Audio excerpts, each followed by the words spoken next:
দেখো, আজকে খাসির মাংস করব। প্রথমে মশলাটা মেখে রাখবো। নুন দিলাম, হলুদ, আর দেব মরিচ বাটা, শিলে বাটা, এটা ধনে বাটা, আদা বাটা, এর সঙ্গে একটু কাঁচা লঙ্কাও দিয়েছিলাম, রসুন বাটা, পেঁয়াজ বাটা, শাহি গরম মশলার গুঁড়ো, এটা আমার বাড়িতেই বানানো, আর দেব টক দই, ফেটিয়ে রাখা টক দই। এটা দিয়ে ভালো করে মেখে নেব।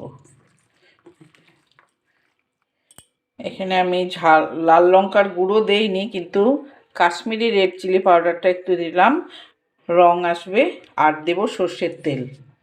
এই কাশ্মীরি রেড চিলি পাউডার আর সর্ষের তেলের রংটা খুব ভালো আসে। এই সব নিয়ে মেখে আমি এখন বেশ ঘন্টা দেড়েক রাখবো।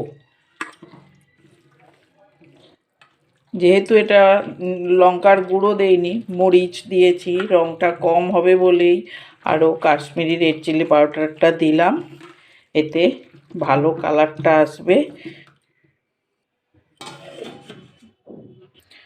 আচ্ছা, এখন আমি আলুটা ভেজে নেব।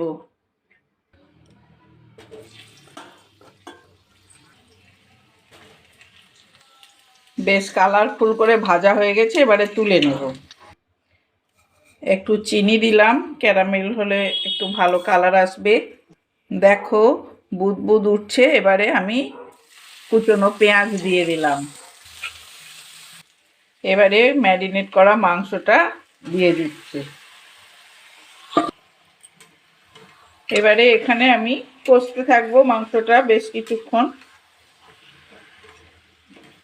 কষতে কষতে তেল বেরিয়ে আসলে তখন প্রেসার কুকারে দিয়ে দেব। মাঝে মাঝেই নাড়তে থাকবো, নাহলে তলায় আটকে যাবে। দেখো বন্ধুরা, কষতে কষতে তেল ছেড়ে দিয়েছে। এবারে আমি প্রেসার কুকারে দিয়ে দেব। কিছুটা জল দিয়েছি, এবারে আমি চাপা দিয়ে দেব। দেখো, এখন আমার পুরোপুরি রান্না হয়ে গেছে। মাটন, খাসির মাংস যেটা। কেমন হয়েছে বলো? কালারটাও কত সুন্দর এসেছে।